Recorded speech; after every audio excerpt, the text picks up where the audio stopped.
Estamos de regreso y vamos a platicar con el senador Juan Carlos Romero Hicks. Juan Carlos, con que siempre es muy grato intercambiar ideas, un hombre ordenado en sus conceptos. ¿Cómo estás? Muchas gracias, Arnoldo. Gracias a ti por la invitación y a la audiencia por recibirnos.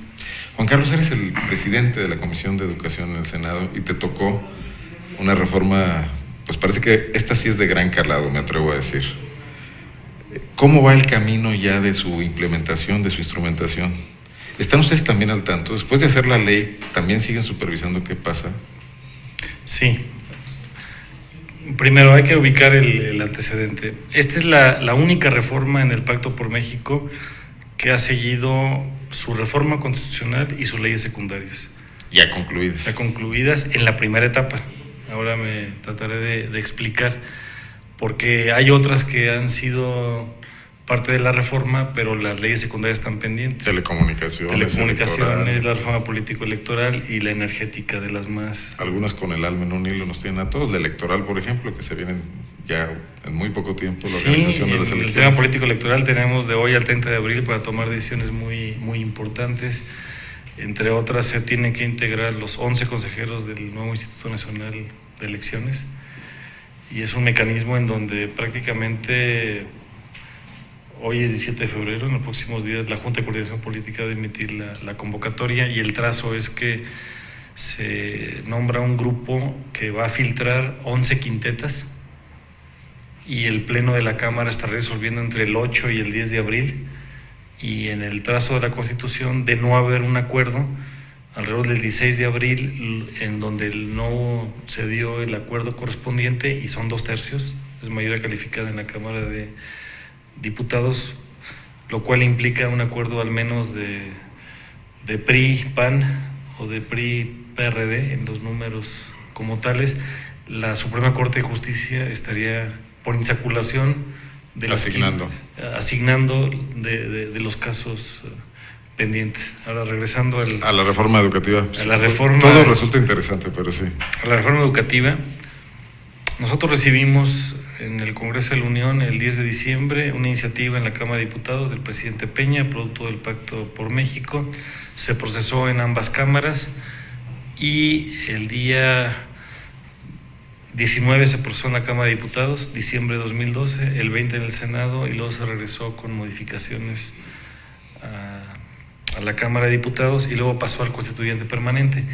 La reforma constitucional es vigente desde el 26 de febrero del año pasado, que además tiene una circunstancia de coincidencia.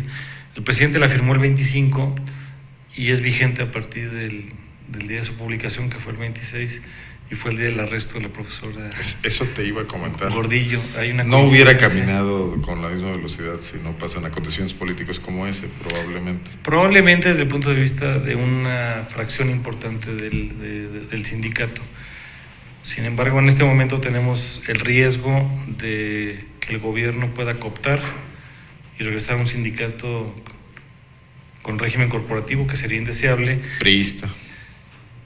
Al viejo sistema, o la otra parte, que sería la insurgencia rebelde, que siempre debe ser un sindicato independiente y que tiene derecho a opinar. Lo que ocurre es que hay que recordar cuál es la misión de un sindicato. Conforme a la ley, el sindicato tiene 3 misiones: el estudio, el mejoramiento y la defensa de los intereses de los trabajadores. Y está en el mejor interés del país en que tengamos sindicatos independientes y progresistas. No queremos sindicatos plegados ni a un gobierno ni a un partido político.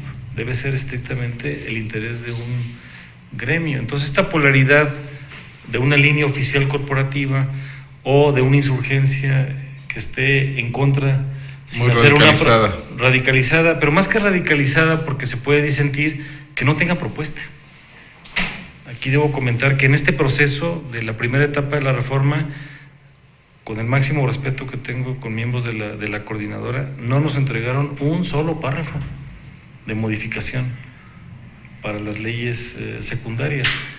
Y en el caso de Guanajuato debo hacer varias menciones, y una de ellas es al diputado Miguel Alonso Reyes.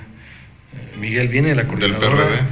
Bueno, no, Miguel no viene a la coordinadora. Bueno, pero tuvo de alguna manera sí. Trabajo. Él fue del CENTE. Cercano, sí, estuvo en el CENTE, pero los conoce muy bien y tiene más una forma de pensar análoga a ellos, y el trabajo que Miguel hizo en la reforma secundaria es espléndido, porque al ser el diputado con la segunda visibilidad en la coordinación interna del PRD en la Cámara de Diputados y conociendo a fondo el tema educativo, hizo ajustes y propuestas muy, muy valiosas.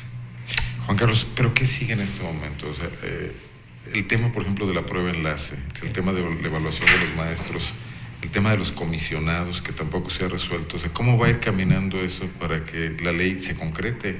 O sea, los grandes beneficios ofrecidos pasan por una serie de medidas prácticas, ¿no? Si me permites, explico en qué consiste brevemente y luego qué viene. La primera etapa. En la primera etapa, en la reforma constitucional, le agregamos, porque no venía, el derecho a una educación de calidad en la Constitución. Y esto va a abrir caminos insospechados. El día de mañana, un alumno, un maestro, un padre de familia, alguien en la sociedad nos dice: yo no estoy recibiendo una educación de calidad. Segundo, pusimos que la evaluación a los maestros es obligatoria y que tiene consecuencias. Y que todo el régimen de ingreso, permanencia, reconocimiento y promoción del personal pasa por evaluaciones de concurso público.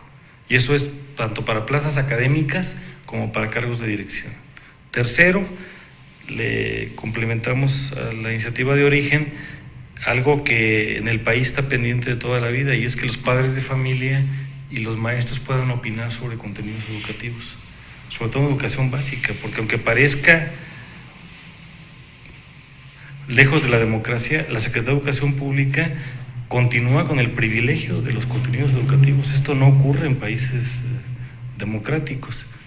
Y por otro lado, el órgano que ya existía, el Instituto Nacional para la Evaluación de la Educación, el INE, con doble E, porque ahora va a haber INE con doble E, y el electoral, INE, el electoral, que se había creado por el presidente Fox como un desconcentrado de la Secretaría de Educación Pública, transformado por el presidente Calderón como un descentralizado, ahora tiene una autonomía. Entonces eso fue la reforma. Y pusimos leyes secundarias nuevas, una, la ley de evaluación, la ley del INE y la ley del servicio profesional docente, y algunos ajustes en materia de educación, calidad, equidad e inclusión a la Constitución. Esa es la primera etapa. Ahora, ¿esta es una reforma educativa? Todavía no lo es. Es un ajuste. Es un plan. Es un ajuste importante donde el Estado va a recuperar la rectoría que perdió, porque desde 1946 hay un reglamento de condiciones. La perdió a manos del sindicato. Sí, el sindicato se convirtió en patrón y el patrón dejó de serlo. Entonces ahora es que el patrón lo sea y el sindicato se dedique a lo suyo. No pretende ser una medida ni antisindical ni antilaboral. Deben de equilibrarse dos intereses: el derecho superior de la niñez a una educación de calidad, con equidad e inclusión, y el respeto a los derechos laborales. Hasta aquí la primera etapa. ¿Qué viene? En este momento, para que sea una reforma se requieren al menos 5 condiciones, y hay una consulta que avanza en esta dirección. Primero, revisar el modelo educativo, que no se ha tocado. Segundo, revisar la educación normal, somos de los maestros. Sin descalificar, hay que mencionar que somos uno de los pocos países del mundo donde la educación normal está desligada del sistema universitario, y donde en algunos lugares como Oaxaca, Guerrero, Michoacán y Chiapas también intervenía mucho el sindicato manejaba las normales y manejaba el ingreso, la permanencia, el reconocimiento, las promociones y todo esto. Tercero, se va a tener que legislar en materia de educación media superior, porque desde el 9 de febrero del año antepasado hay una obligación del Estado mexicano de garantizar educación no solamente básica, obligatoria, sino también preparatoria. Y tiene plena vigencia a partir del ciclo escolar que iniciará en el año 2021. ¿Estamos en ruta? No. ¿Lo vamos a cumplir? Es muy improbable. Entonces hay que meternos a eso. Luego hay que legislar el tema de financiamiento para que estimule la calidad, la equidad, la inclusión, estos valores superiores. Y hay pendientes en el camino. Por ejemplo, el tema de la violencia escolar, que se ha complicado mucho, cómo se va a resolver. Hay que incorporar educación superior, porque en todo este espectro de la reforma que estamos comentando incluye desde preescolar hasta bachillerato, pero no incluye educación superior. En el Senado, algunos le llamamos, estas serían las reformas de segunda generación. En este momento, a partir del 15 de enero, la Secretaría de Educación Pública Federal, hasta el último día de mayo, mediados de junio, Está corriendo una consulta con 3 ejes: 1, educación básica; 2, educación media superior; y 3, educación normal. Se segmentó el país en 5 regiones, y entonces hay, en 6 regiones. Entonces en cada región hay por lo menos de cada eje un evento. Vas en tiempo y forma, ¿tú sientes?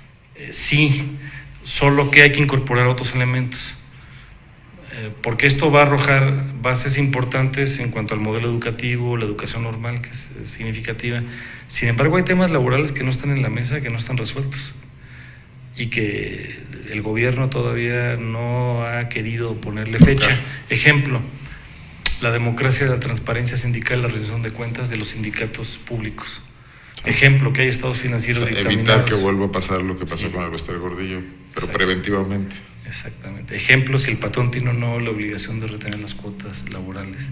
Ejemplo, corregir lo que es el único país del mundo en donde hay riesgo de que nos quedemos a medias, Juan Carlos, de que la utilidad que tuvo el sindicato magisterial para el PRI, que luego perdió un poco cuando la maestra Bester Gordillo erigió su poder casi autónomo, pretende otra vez el PRI utilizarlo. Está el riesgo y nos toca a todos atajarlo.